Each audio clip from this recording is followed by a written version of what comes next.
This audio on questions with very short answers from science subject is brought to you by Rajiv Sharma. This is the easiest and the fastest way of learning. Today's audio is based on lesson number 1 from class 8th, crop production and its management. फसल उत्पादन ਅਤੇ ਪ੍ਰਬੰਧਨ।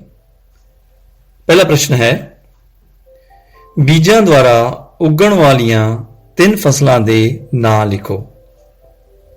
ਬੀਜਾਂ ਦੁਆਰਾ ਉਗਣ ਵਾਲੀਆਂ 3 ਫਸਲਾਂ ਦੇ ਨਾਂ ਹਨ ਕਣਕ, ਮੱਕੀ, ਜੌਂ। ਸੋ 3 ਫਸਲਾਂ ਹਨ ਕਣਕ, ਮੱਕੀ, ਜੌਂ। ਪੌਦਿਆਂ ਦੇ ਬਨਸਪਤਿਕ ਭਾਗਾਂ ਦੁਆਰਾ ਉਗਣ ਵਾਲੀਆਂ 2 ਫਸਲਾਂ ਦੇ ਨਾਮ ਲਿਖੋ। ਪੌਦਿਆਂ ਦੇ ਬਨਸਪਤਿਕ ਭਾਗਾਂ ਦੁਆਰਾ ਉਗਣ ਵਾਲੀਆਂ 2 ਫਸਲਾਂ ਦੇ ਨਾਮ ਹਨ ਆਲੂ, ਗੰਨਾ। ਮਿੱਟੀ ਵਿੱਚ ਵਧੇਰੇ ਡੂੰਘਾਈ ਦੇ ਬੀਜੇ ਗਏ ਬੀਜ ਕਿਉਂ ਨਹੀਂ ਉਗਦੇ? ਮਿੱਟੀ ਵਿੱਚ ਵਧੇਰੇ ਡੂੰਘਾਈ ਤੇ ਬੀਜੇ ਗਏ ਬੀਜ ਕਿਉਂ ਨਹੀਂ ਉਗਦੇ? ਉੱਤਰ ਹੈ, ਮਿੱਟੀ ਵਿੱਚ ਵਧੇਰੇ ਡੂੰਘਾਈ ਤੇ ਬੀਜੇ ਗਏ ਬੀਜ ਇਸ ਲਈ ਨਹੀਂ ਉਗਦੇ ਕਿਉਂਕਿ ਡੂੰਘਾਈ ਤੇ ਨਮੀ ਤੇ ਹਵਾ ਉਪਲਬਧ ਨਹੀਂ ਹੁੰਦੀ। ਬਿਜਾਈ ਕੀ ਹੈ? ਹੱਥਾਂ ਦੁਆਰਾ ਬੀਜਾਂ ਨੂੰ ਖੇਤ ਵਿੱਚ ਬੀਜਣਾ ਬਿਜਾਈ ਕਹਾਉਂਦੀ ਹੈ। ਬਿਜਾਈ ਲਈ ਸੀਡ ਡਰਿਲ ਕਿਵੇਂ ਸਹਾਇਕ ਹੈ? ਬਿਜਾਈ ਲਈ ਸੀਡ ਡਰਿਲ ਕਿਵੇਂ ਸਹਾਇਕ ਹੈ? ਸੀਡ ਡਰਿਲ ਨਾਲ ਬੀਜ ਠੀਕ ਡੂੰਘਾਈ ਤੇ ਬੀਜੇ ਜਾਂਦੇ ਹਨ। ਸੀਡ ਡਰਿਲ ਨਾਲ ਬੀਜ ਠੀਕ ਡੂੰਘਾਈ ਤੇ ਬੀਜੇ ਜਾਂਦੇ ਹਨ। ਨਰਸਰੀ ਕੀ ਹੈ? ਨਰਸਰੀ ਕੀ ਹੈ? ਇੱਕ ਛੋਟੇ ਖੇਤਰ ਵਿੱਚ ਬੀਜਾਂ ਤੋਂ ਉਗਾਏ ਛੋਟੇ ਪੌਦਿਆਂ ਨੂੰ ਉਖਾੜ ਕੇ ਖੇਤਾਂ ਵਿੱਚ ਦੁਬਾਰਾ ਬੀਜਿਆ ਜਾਂਦਾ ਹੈ। ਇਸ ਖੇਤਰ ਨੂੰ ਪੌਦਸ਼ਾਲਾ ਜਾਂ ਨਰਸਰੀ ਕਹਿੰਦੇ ਹਨ। ਇੱਕ ਛੋਟੇ ਖੇਤਰ ਵਿੱਚ ਬੀਜਾਂ ਤੋਂ ਉਗਾਏ ਛੋਟੇ ਪੌਦਿਆਂ ਨੂੰ ਉਖਾੜ ਕੇ ਖੇਤਾਂ ਵਿੱਚ ਦੁਬਾਰਾ ਬੀਜਿਆ ਜਾਂਦਾ ਹੈ। ਇਸ ਖੇਤਰ ਨੂੰ ਪੌਦਸ਼ਾਲਾ ਜਾਂ ਨਰਸਰੀ ਕਹਿੰਦੇ ਹਨ। ਬਿਜਾਈ ਦੇ ਸਮੇਂ ਕਿਹੜੀ ਫਸਲ ਲਈ ਪਾਣੀ ਖੜਾ ਕਰਨਾ ਜ਼ਰੂਰੀ ਹੈ? ਬਿਜਾਈ ਦੇ ਸਮੇਂ ਕਿਹੜੀ ਫਸਲ ਲਈ ਪਾਣੀ ਖੜਾ ਕਰਨਾ ਜ਼ਰੂਰੀ ਹੈ? ਉੱਤਰ ਹੈ ਝੋਨਾ। ਸਿੰਚਾਈ ਦੀ ਪਰਿਭਾਸ਼ਾ ਲਿਖੋ। ਸਿੰਚਾਈ ਦੀ ਪਰਿਭਾਸ਼ਾ ਲਿਖੋ। ਠੀਕ ਸਮੇਂ ਅੰਤਰਾਲ ਤੇ ਪੌਦਿਆਂ ਨੂੰ ਪਾਣੀ ਦੇਣ ਦੀ ਪ੍ਰਕਿਰਿਆ ਸਿੰਚਾਈ ਕਹਾਉਂਦੀ ਹੈ। ਠੀਕ ਸਮੇਂ ਅੰਤਰਾਲ ਤੇ ਪੌਦਿਆਂ ਨੂੰ ਪਾਣੀ ਦੇਣ ਦੀ ਪ੍ਰਕਿਰਿਆ ਸਿੰਚਾਈ ਕਹਾਉਂਦੀ ਹੈ। ਫਸਲ ਨੂੰ ਵਧੇਰੇ ਪਾਣੀ ਦੇਣ ਨਾਲ ਕੀ ਹਾਨੀ ਹੁੰਦੀ ਹੈ? ਫਸਲ ਨੂੰ ਵਧੇਰੇ ਪਾਣੀ ਦੇਣ ਨਾਲ ਕੀ ਹਾਨੀ ਹੁੰਦੀ ਹੈ? ਵਾਧੂ ਪਾਣੀ ਨਾਲ ਮਿੱਟੀ ਵਿਚਲੀ ਹਵਾ ਦੀ ਮਾਤਰਾ ਘਟ ਜਾਂਦੀ ਹੈ, ਜਿਸ ਨਾਲ ਜੜ੍ਹਾਂ ਨਸ਼ਟ ਹੋ ਜਾਂਦੀਆਂ ਹਨ। ਵਾਧੂ ਪਾਣੀ ਨਾਲ ਮਿੱਟੀ ਵਿੱਚ ਹਵਾ ਦੀ ਮਾਤਰਾ ਘਟ ਜਾਂਦੀ ਹੈ, ਜਿਸ ਨਾਲ ਜੜ੍ਹਾਂ ਨਸ਼ਟ ਹੋ ਜਾਂਦੀਆਂ ਹਨ। ਜਲ ਮਗਨਤਾ ਵਾਟਰ ਲੌਗਿੰਗ ਦਾ ਕੀ ਕਾਰਨ ਹੈ? ਜਲ ਮਗਨਤਾ ਦਾ ਕੀ ਕਾਰਨ ਹੈ? ਉੱਤਰ ਹੈ ਵਧੇਰੀ ਸਿੰਚਾਈ। ਪਤਨ ਕੀ ਹੈ? ਵਰਖਾ ਦੇ ਨਾਲ ਤੇਜ਼ ਹਵਾਵਾਂ ਤੋਂ ਉਪਜ ਦਾ ਡਿੱਗਣਾ ਪਤਨ ਹੈ। ਵਰਖਾ ਦੇ ਨਾਲ ਤੇਜ਼ ਹਵਾਵਾਂ ਤੋਂ ਉਪਜ ਦਾ ਡਿੱਗਣਾ ਪਤਨ ਹੈ।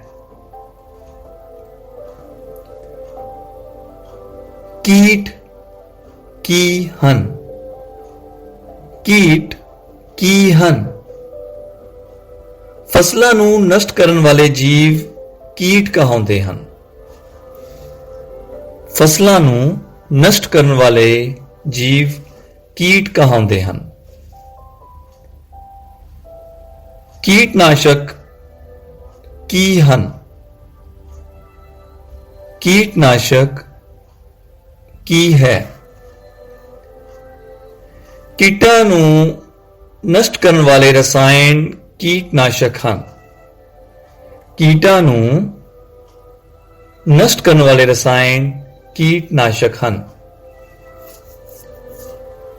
ਕੋਈ ਦੋ ਕੀਟਾਂ ਦੇ ਨਾਂ ਲਿਖੋ। ਕੋਈ ਦੋ ਕੀਟਾਂ ਦੇ ਨਾਂ ਲਿਖੋ। ਉੱਤਰ ਹੈ ਟਿੱਡੀ, ਜਿਹਨੂੰ ਲੋਕਸਟ ਕਹਿੰਦੇ ਹਨ, ਤੇ ਘਾਹ ਦਾ ਟਿੱਡਾ ਗ੍ਰਾਸ ਹੋਪਰ। ਸੋ ਟਿੱਡੀ ਅਤੇ ਘਾਹ ਦਾ ਟਿੱਡਾ। ਕਟਾਈ ਕੀ ਹੈ? ਕਟਾਈ ਕੀ ਹੈ? ਪੱਕੀ ਹੋਈ ਫਸਲ ਨੂੰ ਕੱਟਣਾ ਕਟਾਈ ਕਹਾਉਂਦਾ ਹੈ। ਪੱਕੀ ਹੋਈ ਫਸਲ ਨੂੰ ਕੱਟਣਾ ਕਟਾਈ ਕਹਾਉਂਦਾ ਹੈ। ਉਪਜ ਉਤਪਾਦਨ ਤੋਂ ਕੀ ਭਾਵ ਹੈ? ਉਪਜ ਉਤਪਾਦਨ ਤੋਂ ਕੀ ਭਾਵ ਹੈ? ਕੱਟੀ ਹੋਈ ਫਸਲ ਦੇ ਦਾਣਿਆਂ ਦੀ ਮਾਤਰਾ ਉਪਜ ਉਤਪਾਦਨ ਹੈ। ਕੱਟੀ ਹੋਈ ਫਸਲ ਦੇ ਦਾਣਿਆਂ ਦੀ ਮਾਤਰਾ ਉਪਜ ਉਤਪਾਦਨ ਹੈ। ਕੰਬਾਈਨ ਕੀ ਹੈ? ਕੰਬਾਈਨ ਕੀ ਹੈ? ਮਸ਼ੀਨੀ ਕਟਾਈ ਜੰਤਰ ਕੰਬਾਈਨ ਕਹਾਉਂਦੀ ਹੈ। ਮਸ਼ੀਨੀ ਕਟਾਈ ਜੰਤਰ ਕੰਬਾਈਨ ਕਹਾਉਂਦੀ ਹੈ। ਇਹਨਾਂ ਨਾਲ ਕਟਾਈ ਅਤੇ ਥ੍ਰੈਸ਼ਿੰਗ ਨਾਲੋਂ ਨਾਲ ਅਤੇ ਸੌਖਿਆਂ ਹੋ ਜਾਂਦੀ ਹੈ। ਇਹਨਾਂ ਨਾਲ ਕਟਾਈ ਅਤੇ ਥ੍ਰੈਸ਼ਿੰਗ ਨਾਲੋਂ ਨਾਲ ਅਤੇ ਸੌਖਿਆਂ ਹੋ ਜਾਂਦੀ ਹੈ। ਭੰਡਾਰਨ ਵਿੱਚ ਨਮੀ ਕਿਉਂ ਨਿਯੰਤਰਿਤ ਕੀਤੀ ਜਾਂਦੀ ਹੈ? ਭੰਡਾਰਨ ਵਿੱਚ ਨਮੀ ਕਿਉਂ ਨਿਯੰਤਰਿਤ ਕੀਤੀ ਜਾਂਦੀ ਹੈ? ਕਣਕ ਦਾ ਵਾਧਾ ਰੋਕਣ ਲਈ। ਕਣਕ ਦਾ ਵਾਧਾ ਰੋਕਣ ਲਈ। ਉਪਜ ਉਤਪਾਦ ਕੀ ਹੈ? ਉਪਜ ਉਤਪਾਦ ਕੀ ਹੈ? ਅਨਾਜ ਦੇ ਬੀਜਾਂ ਦੀ ਕੁੱਲ ਮਾਤਰਾ ਨੂੰ ਉਪਜ ਉਤਪਾਦਨ ਕਹਿੰਦੇ ਹਨ। ਅਨਾਜ ਦੇ ਬੀਜਾਂ ਦੀ ਕੁੱਲ ਮਾਤਰਾ ਨੂੰ ਉਪਜ ਉਤਪਾਦਨ ਕਹਿੰਦੇ ਹਨ। ਜੁਤਾਈ ਦੇ ਲਈ ਵਰਤੇ ਜਾਣ ਵਾਲੇ ਔਜ਼ਾਰਾਂ ਦੇ ਨਾਂ ਲਿਖੋ। ਜੁਤਾਈ ਦੇ ਲਈ ਵਰਤੇ ਜਾਣ ਵਾਲੇ ਔਜ਼ਾਰਾਂ ਦੇ ਨਾਮ ਲਿਖੋ। ਉੱਤਰ ਹੈ ਹਲ, ਕੁਦਾਲੀ ਤੇ ਕਲਟੀਵੇਟਰ। ਹਲ, ਕੁਦਾਲੀ, ਕਲਟੀਵੇਟਰ। ਕਲਟੀਵੇਟਰ ਦੇ ਕੀ ਲਾਭ ਹਨ? ਕਲਟੀਵੇਟਰ ਦੇ ਕੀ ਲਾਭ ਹਨ? ਉੱਤਰ ਹੈ ਇਸ ਨਾਲ ਸਮਾਂ ਅਤੇ ਬਲ ਘੱਟ ਲੱਗਦਾ ਹੈ। ਇਸ ਨਾਲ ਸਮਾਂ ਅਤੇ ਬਲ ਘੱਟ ਲੱਗਦਾ ਹੈ। ਖੇਤ ਖਾਲੀ ਛੱਡਣਾ ਫੀਲਡ ਫਲੋਇੰਗ ਕੀ ਹੈ? ਖੇਤ ਖਾਲੀ ਛੱਡਣਾ ਫੀਲਡ ਫਲੋਇੰਗ ਕੀ ਹੈ? ਖੇਤ ਵਿੱਚ ਕੁਝ ਚਿਰ ਕੁਝ ਨਾ ਬੀਜਣਾ ਖੇਤ ਖਾਲੀ ਛੱਡਣਾ ਕਹਾਉਂਦਾ ਹੈ। ਖੇਤ ਵਿੱਚ ਕੁਝ ਸਮਾਂ ਕੁਝ ਵੀ ਨਾ ਬੀਜਣਾ ਖੇਤ ਖਾਲੀ ਛੱਡਣਾ ਕਹਾਉਂਦਾ ਹੈ। ਜੈਵਿਕ ਖਾਦ ਕੀ ਹੈ? ਜੈਵਿਕ ਖਾਦ ਕੀ ਹੈ? ਪੌਦਿਆਂ ਅਤੇ ਪਸ਼ੂ ਅਪਸ਼ਿਸ਼ਟ ਤੋਂ ਪ੍ਰਾਪਤ ਜੈਵਿਕ ਪਦਾਰਥ ਜੈਵਿਕ ਖਾਦ ਕਹਾਉਂਦਾ ਹੈ। ਪੌਦਿਆਂ ਅਤੇ ਪਸ਼ੂ ਅਪਸ਼ਿਸ਼ਟ ਤੋਂ ਪ੍ਰਾਪਤ ਜੈਵਿਕ ਪਦਾਰਥ ਜੈਵਿਕ ਖਾਦ ਕਹਾਉਂਦਾ ਹੈ। ਫਸਲ ਚੱਕਰ ਕਿਵੇਂ ਕੀਤਾ ਜਾਂਦਾ ਹੈ? ਫਸਲ ਚੱਕਰ ਕਿਵੇਂ ਕੀਤਾ ਜਾਂਦਾ ਹੈ?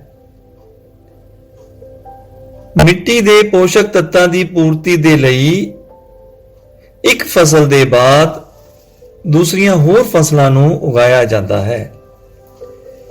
ਮਿੱਟੀ ਦੇ ਪੋਸ਼ਕ ਤੱਤਾਂ ਦੀ ਪੂਰਤੀ ਦੇ ਲਈ ਇੱਕ ਫਸਲ ਦੇ ਬਾਅਦ ਦੂਸਰੀਆਂ ਹੋਰ ਫਸਲਾਂ ਨੂੰ ਉਗਾਇਆ ਜਾਂਦਾ ਹੈ। ਇਸ ਨੂੰ ਫਸਲ ਚੱਕਰ ਕਹਿੰਦੇ ਹਨ। ਕਿਹੜੀ ਫਸਲ ਨੂੰ ਨਾਈਟ੍ਰੋਜਨ ਖਾਦ ਦੀ ਲੋੜ ਨਹੀਂ ਹੁੰਦੀ ਤੇ ਕਿਉਂ? ਕਿਹੜੀ ਫਸਲ ਨੂੰ ਨਾਈਟ੍ਰੋਜਨ ਖਾਦ ਦੀ ਲੋੜ ਨਹੀਂ ਹੁੰਦੀ ਤੇ ਕਿਉਂ? ਫਲੀਦਾਰ ਪੌਦਿਆਂ ਨੂੰ ਨਾਈਟ੍ਰੋਜਨ ਖਾਦ ਦੀ ਲੋੜ ਨਹੀਂ ਹੁੰਦੀ ਕਿਉਂਕਿ ਉਹਨਾਂ ਦੀਆਂ ਜੜ੍ਹਾਂ ਵਿੱਚ ਮੌਜੂਦ ਬੈਕਟੀਰੀਆ ਹਵਾ ਦੀ ਨਾਈਟ੍ਰੋਜਨ ਨੂੰ ਸਥਿਰ ਕਰ ਸਕਦੇ ਹਨ। ਫਲੀਦਾਰ ਪੌਦਿਆਂ ਨੂੰ ਨਾਈਟ੍ਰੋਜਨ ਖਾਦ ਦੀ ਲੋੜ ਨਹੀਂ ਹੁੰਦੀ ਕਿਉਂਕਿ ਉਹਨਾਂ ਦੀਆਂ ਜੜ੍ਹਾਂ ਵਿੱਚ ਮੌਜੂਦ ਬੈਕਟੀਰੀਆ ਹਵਾ ਦੀ ਨਾਈਟ੍ਰੋਜਨ ਨੂੰ ਸਥਿਰ ਕਰ ਸਕਦੇ ਹਨ। ਦੋ ਫਲੀਦਾਰ ਪੌਦਿਆਂ ਦੇ ਨਾਮ ਲਿਖੋ। ਦੋ ਫਲੀਦਾਰ ਪੌਦੇ ਹਨ ਬਰਸੀਮ ਅਤੇ ਚਨਾ। ਸੇਮ ਵੀ ਆਪਾਂ ਕਹਿ ਦਿੰਦੇ ਹਾਂ, ਸੇਮ ਅਤੇ ਚਨਾ। ਖਰਪਤਵਾਰ ਕੀ ਹੈ? ਖਰਪਤਵਾਰ ਕੀ ਹੈ? ਉਪਜ ਤੋਂ ਇਲਾਵਾ ਸਾਰੇ ਪੌਦੇ ਜੋ ਫਾਲਤੂ ਜਾਂ ਬੇਲੋੜੇ ਹੁੰਦੇ ਹਨ ਨੂੰ ਨਦੀਨ ਖਰਪਤਵਾਰ ਕਹਿੰਦੇ ਹਨ।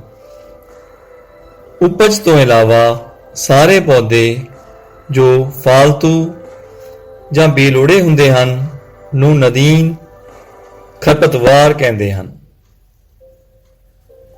ਨਿਰਾਈ ਵੀਡਿੰਗ ਕੀ ਹੈ? ਨਦੀਨ ਹਟਾਉਣ ਦੀ ਕਿਰਿਆ ਨੂੰ ਨਿਰਾਈ ਕਹਿੰਦੇ ਹਨ। ਨਦੀਨ ਹਟਾਉਣ ਦੀ ਕਿਰਿਆ ਨੂੰ ਨਿਰਾਈ ਕਹਿੰਦੇ ਹਨ। ਨਿਰਾਈ ਕਿਉਂ ਜ਼ਰੂਰੀ ਹੈ? ਨਿਰਾਈ ਕਿਉਂ ਜ਼ਰੂਰੀ ਹੈ? ਖਰਪਤਵਾਰ ਮਿੱਟੀ ਤੋਂ ਪੋਸ਼ਕ ਤੱਤ ਪ੍ਰਾਪਤ ਕਰਦੇ ਹਨ। ਇਹ ਪੌਦੇ ਫਸਲ ਨਾਲ ਪਾਣੀ ਅਤੇ ਪ੍ਰਕਾਸ਼ ਦੇ ਲਈ ਮੁਕਾਬਲਾ ਕਰਦੇ ਹਨ, ਜਿਸ ਨਾਲ ਫਸਲ ਦਾ ਵਾਧਾ ਰੁਕਦਾ ਹੈ। ਖਰਪਤਵਾਰ ਮਿੱਟੀ ਤੋਂ ਪੋਸ਼ਕ ਤੱਤ ਪ੍ਰਾਪਤ ਕਰਦੇ ਹਨ। ਇਹ ਪੌਦੇ ਫਸਲ ਨਾਲ ਪਾਣੀ ਅਤੇ ਪ੍ਰਕਾਸ਼ ਦੇ ਲਈ ਮੁਕਾਬਲਾ ਕਰਦੇ ਹਨ, ਜਿਸ ਨਾਲ ਫਸਲ ਦਾ ਵਾਧਾ ਰੁਕਦਾ ਹੈ। ਨਦੀਨਨਾਸ਼ਕਾਂ ਦੀ ਥਾਂ ਤੇ ਕਿਹੜੇ ਰਸਾਇਣ ਉਪਯੋਗ ਵਿੱਚ ਆ ਰਹੇ ਹਨ? ਨਦੀਨਨਾਸ਼ਕਾਂ ਦੀ ਥਾਂ ਤੇ ਕਿਹੜੇ ਰਸਾਇਣ ਉਪਯੋਗ ਵਿੱਚ ਆ ਰਹੇ ਹਨ? ਉੱਤਰ ਹੈ ਸ਼ਾਕ नाशी। Herbicides, herbicides. सिंचाई दे विभिन्न साधन की हन? सिंचाई दे विभिन्न साधन की हन? उत्तर है खूह, ट्यूबवैल, तालाब, झीलां, नदियां, बन ਅਤੇ ਨਹਿਰਾਂ। ਸਿੰਚਾਈ ਦੇ ਪਰੰਪਰਾਗਤ ਸਾਧਨ ਕਿਹੜੇ-ਕਿਹੜੇ ਹਨ? ਸਿੰਚਾਈ ਦੇ ਪਰੰਪਰਾਗਤ ਸਾਧਨ ਕਿਹੜੇ-ਕਿਹੜੇ ਹਨ? ਉੱਤਰ ਹੈ ਮੋਟ, ਜਿਹਨੂੰ ਘਿਰਨੀ ਕਹਿੰਦੇ ਆ, ਚੇਨ ਪੰਪ, ਢੇਕਲੀ ਤੇ ਹਲਟ। ਘਰ ਵਿੱਚ ਭੰਡਾਰਨ ਸਮੇਂ ਕਿਹੜੇ ਪੌਦਿਆਂ ਦੀਆਂ ਪੱਤੀਆਂ ਵਰਤੋਂ ਵਿੱਚ ਲਿਆਂਦੀਆਂ ਜਾਂਦੀਆਂ ਹਨ? ਘਰ ਵਿੱਚ ਭੰਡਾਰਨ ਸਮੇਂ ਕਿਹੜੇ ਪੌਦਿਆਂ ਦੀਆਂ ਪੱਤੀਆਂ ਵਰਤੋਂ ਵਿੱਚ ਲਿਆਂਦੀਆਂ ਜਾਂਦੀਆਂ ਹਨ? ਉੱਤਰ ਹੈ ਨਿੰਮ ਦੀਆਂ ਪੱਤੀਆਂ। ਅਨਾਜ ਦਾ ਉਚਿਤ ਭੰਡਾਰਨ ਕਿਉਂ ਜ਼ਰੂਰੀ ਹੈ? ਅਨਾਜ ਦਾ ਉਚਿਤ ਭੰਡਾਰਨ ਕਿਉਂ ਜ਼ਰੂਰੀ ਹੈ? ਕੀਟਾਂ ਅਤੇ ਸੂਖਮ ਜੀਵਾਂ ਦੇ ਹਮਲੇ ਤੋਂ ਬਚਾਉਣ ਲਈ ਅਨਾਜ ਦਾ ਉਚਿਤ ਭੰਡਾਰਨ ਜ਼ਰੂਰੀ ਹੈ। ਕੀਟਾਂ ਅਤੇ ਸੂਖਮ ਜੀਵਾਂ ਦੇ ਹਮਲੇ ਤੋਂ ਬਚਾਉਣ ਲਈ ਅਨਾਜ ਦਾ ਉਚਿਤ ਭੰਡਾਰਨ ਜ਼ਰੂਰੀ ਹੈ। ਫਸਲ ਦੀ ਕਟਾਈ ਲਈ ਅਸੀਂ ਕਿਹੜਾ ਖੇਤੀ ਔਜ਼ਾਰ ਵਰਤਦੇ ਹਾਂ? ਉੱਤਰ ਹੈ ਦਾਤਰੀ ਅਤੇ ਹਾਰਵੈਸਟਰ। ਸਾਨੂੰ ਭੋਜਨ ਦੀ ਲੋੜ ਕਿਉਂ ਹੁੰਦੀ ਹੈ? ਸਾਨੂੰ ਭੋਜਨ ਦੀ ਲੋੜ ਕਿਉਂ ਹੁੰਦੀ ਹੈ? ਸਾਨੂੰ ਊਰਜਾ ਲਈ, ਵਾਧੇ ਲਈ, ਜੀਵਨ ਪ੍ਰਕਿਰਿਆਵਾਂ ਲਈ ਭੋਜਨ ਦੀ ਲੋੜ ਹੁੰਦੀ ਹੈ। ਤਾਂ ਸਾਨੂੰ ਊਰਜਾ ਲਈ, ਵਾਧੇ ਲਈ, ਜੀਵਨ ਪ੍ਰਕਿਰਿਆਵਾਂ ਲਈ ਭੋਜਨ ਦੀ ਲੋੜ ਹੁੰਦੀ ਹੈ। ਖਰਾਬ ਬੀਜਾਂ ਦੀ ਜਾਂਚ ਕਿਵੇਂ ਕੀਤੀ ਜਾਂਦੀ ਹੈ? ਖਰਾਬ ਬੀਜਾਂ ਦੀ ਜਾਂਚ ਕਿਵੇਂ ਕੀਤੀ ਜਾਂਦੀ ਹੈ? ਖਰਾਬ ਬੀਜ ਹਲਕੇ ਹੁੰਦੇ ਹਨ ਅਤੇ ਪਾਣੀ ਤੇ ਤੈਰਦੇ ਹਨ। ਖਰਾਬ ਬੀਜ ਹਲਕੇ ਹੁੰਦੇ ਹਨ ਅਤੇ ਪਾਣੀ ਤੇ ਤੈਰਦੇ ਰਹਿੰਦੇ ਹਨ। ਨਰਸਰੀ ਦੁਆਰਾ ਉਗਾਈਆਂ ਜਾਣ ਵਾਲੀਆਂ ਫਸਲਾਂ ਦੇ ਨਾਮ ਦਿਓ। ਨਰਸਰੀ ਦੁਆਰਾ ਉਗਾਈ ਜਾਣ ਵਾਲੀਆਂ ਫਸਲਾਂ ਦੇ ਨਾਮ ਦਿਓ। ਉੱਤਰ ਹੈ ਧਾਨ ਤੇ ਟਮਾਟਰ। ਧਾਨ ਤੇ ਟਮਾਟਰ ਆਦਿ। ਕੁਝ ਰਸਾਇਣਿਕ ਖਾਦਾਂ ਦੇ ਨਾਂ ਲਿਖੋ। ਕੁਝ ਰਸਾਇਣਿਕ ਖਾਦਾਂ ਦੇ ਨਾਂ ਲਿਖੋ। ਯੂਰੀਆ ਅਤੇ ਸੁਪਰ ਫਾਸਫੇਟ। ਯੂਰੀਆ ਅਤੇ ਸੁਪਰ ਫਾਸਫੇਟ। ਨਾਈਟ੍ਰੋਜਨ ਸਥਿਰੀਕਰਨ ਕਿਸ ਨੂੰ ਕਹਿੰਦੇ ਹਨ? ਨਾਈਟ੍ਰੋਜਨ ਸਥਿਰੀਕਰਨ ਕਿਸ ਨੂੰ ਕਹਿੰਦੇ ਹਨ? ਉੱਤਰ ਹੈ ਦਾਲ ਵਾਲੇ ਪੌਦਿਆਂ ਦੀਆਂ ਜੜ੍ਹਾਂ ਵਿੱਚ ਸੂਖਮ ਜੀਵਾਣੂ ਦੁਆਰਾ ਵਾਯੂਮੰਡਲ ਦੀ ਨਾਈਟ੍ਰੋਜਨ ਨੂੰ ਨਾਈਟ੍ਰੇਟ ਵਿੱਚ ਬਦਲਣ ਦੀ ਪ੍ਰਕਿਰਿਆ ਨੂੰ ਨਾਈਟ੍ਰੋਜਨ ਸਥਿਰੀਕਰਨ ਕਹਿੰਦੇ ਹਨ। ਦਾਲ ਵਾਲੇ ਪੌਦਿਆਂ ਦੀਆਂ ਜੜ੍ਹਾਂ ਵਿੱਚ ਸੂਖਮ ਜੀਵਾਂ ਦੁਆਰਾ ਵਾਯੂਮੰਡਲ ਦੀ ਨਾਈਟ੍ਰੋਜਨ ਨੂੰ ਨਾਈਟ੍ਰੇਟ ਵਿੱਚ ਬਦਲਣ ਦੀ ਪ੍ਰਕਿਰਿਆ ਨੂੰ ਨਾਈਟ੍ਰੋਜਨ ਸਥਿਰੀਕਰਨ ਕਹਿੰਦੇ ਹਨ।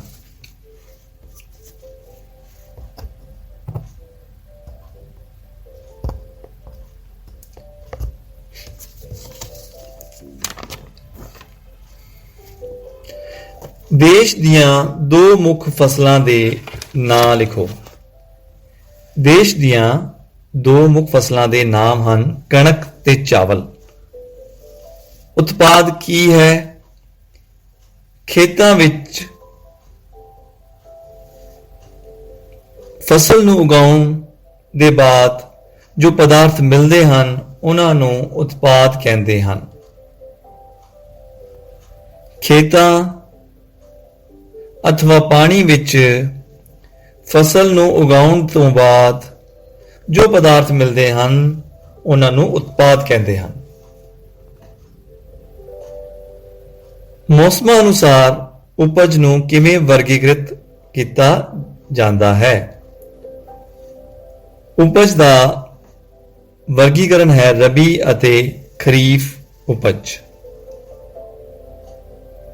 ਉਪਜ ਦਾ ਵਰਗੀਕਰਨ ਹੈ ਰਬੀ ਅਤੇ ਖਰੀਫ ਉਪਜ। ਖਰੀਫ ਫਸਲ ਕਿਸ ਮੌਨਸੂਨ ਤੇ ਨਿਰਭਰ ਕਰਦੀ ਹੈ? ਖਰੀਫ ਫਸਲ ਕਿਸ ਮੌਨਸੂਨ ਤੇ ਨਿਰਭਰ ਕਰਦੀ ਹੈ? ਸੋ ਖਰੀਫ ਫਸਲ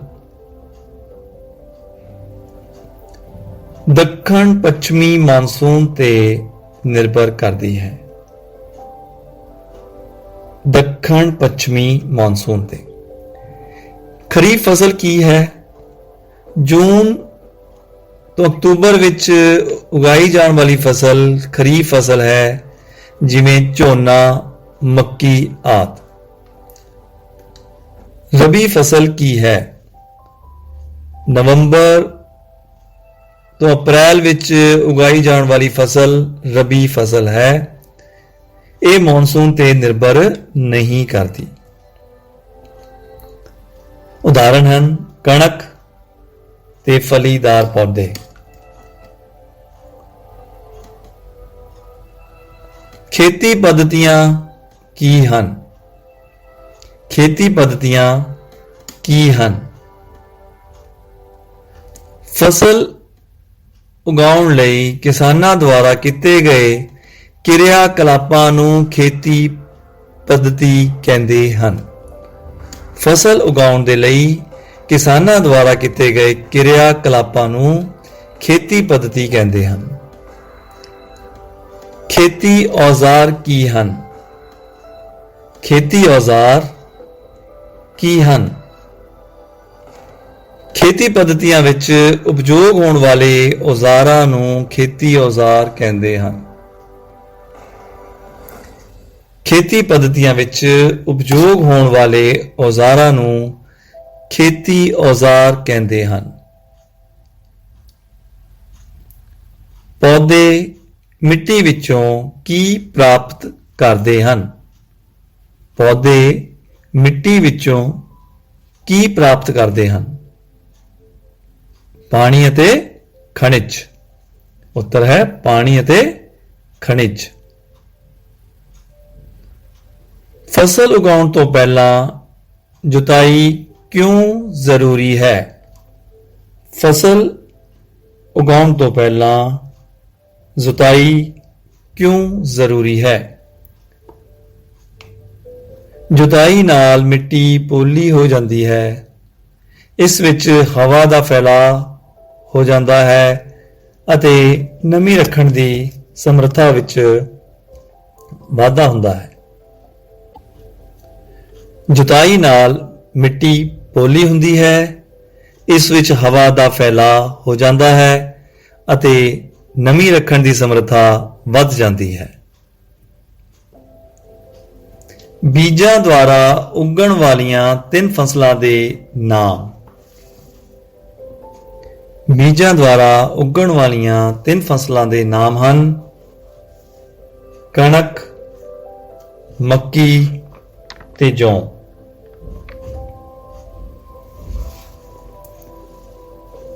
ਫਸਲ ਕੀ ਹੈ?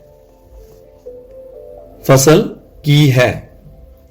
ਇੱਕ ਹੀ ਕਿਸਮ ਦੇ ਪੌਦੇ ਇੱਕੋ ਥਾਂ ਤੇ ਉਗਾਉਣ ਨੂੰ ਫਸਲ ਕਹਿੰਦੇ ਹਨ। ਇੱਕ ਹੀ ਤਰ੍ਹਾਂ ਦੇ ਪੌਦੇ ਇੱਕੋ ਥਾਂ ਤੇ ਉਗਾਉਣ ਨੂੰ ਫਸਲ ਕਹਿੰਦੇ ਹਨ। ਪਸ਼ੂ ਪਾਲਣ ਕੀ ਹੈ? ਪਸ਼ੂ ਪਾਲਣ ਕੀ ਹੈ? ਪਾਲਤੂ ਪਸ਼ੂਆਂ ਲਈ ਭੋਜਨ, ਆਵਾਸ ਅਤੇ ਉਚਿਤ ਦੇਖਭਾਲ ਦੇ ਅਧਿਐਨ ਨੂੰ ਪਸ਼ੂ ਪਾਲਣ ਕਹਿੰਦੇ ਹਨ। ਪਾਲਤੂ ਪਸ਼ੂਆਂ ਲਈ ਭੋਜਨ, ਆਵਾਸ ਅਤੇ ਉਚਿਤ ਦੇਖਭਾਲ ਦੇ ਅਧਿਐਨ ਨੂੰ ਪਸ਼ੂ ਪਾਲਣ ਕਹਿੰਦੇ ਹਨ। ਨਦੀਨਨਾਸ਼ਕ ਕੀ ਹਨ? ਨਦੀਨਨਾਸ਼ਕ ਕੀ ਹਨ? ਉਹ ਰਸਾਇਣਿਕ ਪਦਾਰਥ ਜੋ ਨਦੀਨਾਂ ਨੂੰ ਹਟਾਉਣ ਅਤੇ ਉਹਨਾਂ ਦੇ ਵਾਧੇ ਨੂੰ ਕਾਬੂ ਵਿੱਚ ਰੱਖਣ ਲਈ ਖੇਤਾਂ ਵਿੱਚ ਛਿੜਕੇ ਜਾਂਦੇ ਹਨ, ਨਦੀਨਨਾਸ਼ਕ ਕਹਾਉਂਦੇ ਹਨ।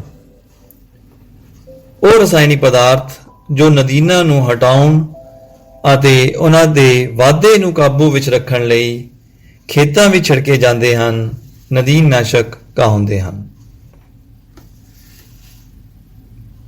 ਕਟਾਈ ਵੇਲੇ ਨਾਲ ਸੰਬੰਧਿਤ ਤਿਉਹਾਰਾਂ ਦੇ ਨਾਮ ਦੱਸੋ। ਕਟਾਈ ਵੇਲੇ ਨਾਲ ਸੰਬੰਧਿਤ ਤਿਉਹਾਰਾਂ ਦੇ ਨਾਮ ਦੱਸੋ। ਉੱਤਰ ਹੈ ਪੋਂਗਲ, ਵਿਸਾਖੀ, ਹੋਲੀ, ਦੀਵਾਲੀ, ਨਬਾਨੀਆਂ ਤੇ ਬੀਹੂ। ਪੋਂਗਲ, ਵਿਸਾਖੀ, ਹੋਲੀ, ਦੀਵਾਲੀ, ਨਬਾਨੀਆਂ ਅਤੇ ਬੀਹੂ। ਇੱਕ ਉਪਜ ਪੱਕਣ ਵਿੱਚ ਲਗਭਗ ਕਿੰਨਾ ਸਮਾਂ ਲੈਂਦੀ ਹੈ? ਇੱਕ ਉਪਜ ਪੱਕਣ ਲਈ ਲਗਭਗ 3 ਤੋਂ 4 ਮਹੀਨੇ ਲੈਂਦੀ ਹੈ। ਪੌਦਿਆਂ ਦੇ ਉਚਿਤ ਵਾਧੇ ਲਈ ਕਿਹੜੇ ਕਾਰਕ ਜ਼ਰੂਰੀ ਹਨ? ਪੌਦਿਆਂ ਦੇ ਉਚਿਤ ਵਾਧੇ ਲਈ ਕਿਹੜੇ ਕਾਰਕ ਜ਼ਰੂਰੀ ਹਨ? ਪੌਦਿਆਂ ਦੇ ਉਚਿਤ ਵਾਧੇ ਲਈ ਕਾਰਕ ਹਨ ਹਵਾ, ਸੂਰਜੀ ਪ੍ਰਕਾਸ਼, ਪਾਣੀ ਅਤੇ ਪੋਸ਼ਕ ਤੱਤ। ਮੁੱਖ ਖਾਦ ਪਦਾਰਥ ਕੀ ਹੈ? ਮੁੱਖ ਖਾਦ ਪਦਾਰਥ ਕੀ ਹੈ? ਮੁੱਖ ਖਾਦ ਪਦਾਰਥ ਉਹ ਖਾਦ ਪਦਾਰਥ ਜੋ ਸਾਡੇ ਆਹਾਰ ਦਾ ਮੁੱਖ ਅੰਸ਼ ਹਨ, ਮੁੱਖ ਖਾਦ ਪਦਾਰਥ ਕਹਾਉਂਦਾ ਹੈ। ਉਹ ਖਾਦ ਪਦਾਰਥ ਜੋ ਸਾਡੇ ਆਹਾਰ ਦਾ ਮੁੱਖ ਅੰਸ਼ ਹਨ, ਮੁੱਖ ਖਾਦ ਪਦਾਰਥ ਕਹਾਉਂਦਾ ਹੈ। ਖੇਤੀ ਦੀ ਪਰਿਭਾਸ਼ਾ ਦਿਓ। ਖੇਤੀ ਦੀ ਪਰਿਭਾਸ਼ਾ ਖੇਤਾਂ ਵਿੱਚ ਫਸਲਾਂ ਦੇ ਉਗਾਉਣ ਦੀ ਪ੍ਰਕਿਰਿਆ ਨੂੰ ਖੇਤੀ ਕਹਿੰਦੇ ਹਨ। ਖੇਤਾਂ ਵਿੱਚ ਫਸਲਾਂ ਦੇ ਉਗਾਉਣ ਦੀ ਪ੍ਰਕਿਰਿਆ ਨੂੰ ਖੇਤੀ ਕਹਿੰਦੇ ਹਨ। ਖਾਲੀ ਥਾਵਾਂ ਉਹ ਭੂਮੀ ਜਿੱਥੇ ਫਸਲ ਉਗਾਈ ਜਾਂਦੀ ਹੈ ਨੂੰ ਖੇਤ ਕਹਿੰਦੇ ਹਨ। ਉਹ ਭੂਮੀ ਜਿੱਥੇ ਫਸਲ ਉਗਾਈ ਜਾਂਦੀ ਹੈ ਨੂੰ ਖੇਤ ਕਹਿੰਦੇ ਹਨ। ਪੌਦਿਆਂ ਦਾ ਮੁਰਝਾਉਣਾ ਪਾਣੀ ਦੀ ਕਮੀ ਕਰਕੇ ਹੁੰਦਾ ਹੈ। ਪੌਦਿਆਂ ਦਾ ਮੁਰਝਾਉਣਾ ਪਾਣੀ ਦੀ ਕਮੀ ਕਰਕੇ ਹੁੰਦਾ ਹੈ।